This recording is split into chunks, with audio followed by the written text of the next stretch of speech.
Team India head కోచ్గా గౌతమ్ గంభీర్ వస్తే చాలా మార్పులు జరుగుతాయని, టీం పూర్తిగా అతని కంట్రోల్లోకి వెళ్తుందని, ఒక విధంగా చెప్పాలంటే భారత క్రికెట్లో అతని రాజ్యం నడవడం ఖాయమని అంతా భావించారు.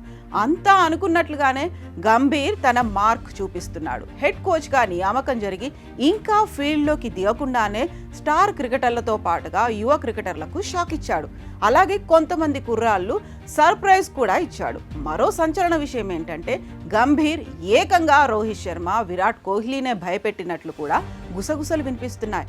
అదేలాగో ఇప్పుడు చూద్దాం.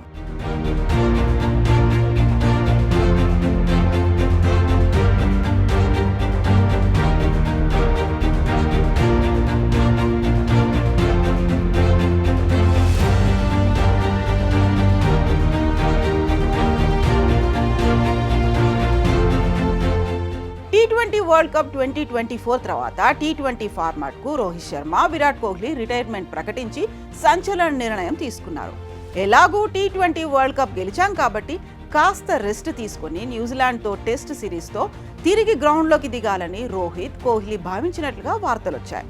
శ్రీలంక పర్యటనకు దూరంగా ఉండాలని కూడా అనుకున్నారు. కానీ గౌతమ్ గంభీర్ మాత్రం వాళ్ళు శ్రీలంకతో సిరీస్ ఆడాల్సిందే అని పట్టుబట్టడంతో బీసీసీఐ కూడా వాళ్ళిద్దరికీ సిరీస్ ఆడాలని సూచించింది. ఇక ఇప్పుడు శ్రీలంకతో సిరీస్ ఆడకుంటే భవిష్యత్తులో గంభీర్తో ఇబ్బందులు తప్పవని, పైగా కుర్రాళ్లు అదరగొడుతున్న ఈ సమయంలో తాము రెస్ట్ రూమ్లో ఉంటే తమ ప్లేసులు గల్లంతయ్యే ప్రమాదం ఉందని భావించిన రోహిత్, కోహ్లీ శ్రీలంకతో వన్డే సిరీస్ ఆడేందుకు సిద్ధమైపోయారు.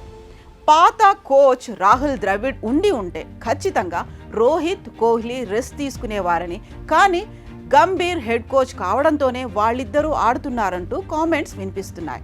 ఇక ఒక విధంగా చెప్పాలంటే వాళ్ళిద్దరూ గంభీర్కు భయపడ్డారని కొంతమంది నెటిజన్లు అంటున్నారు. మరి ఈ విషయంలో ఈ అభిప్రాయాలను కామెంట్ల రూపంలో తెలియచేయండి.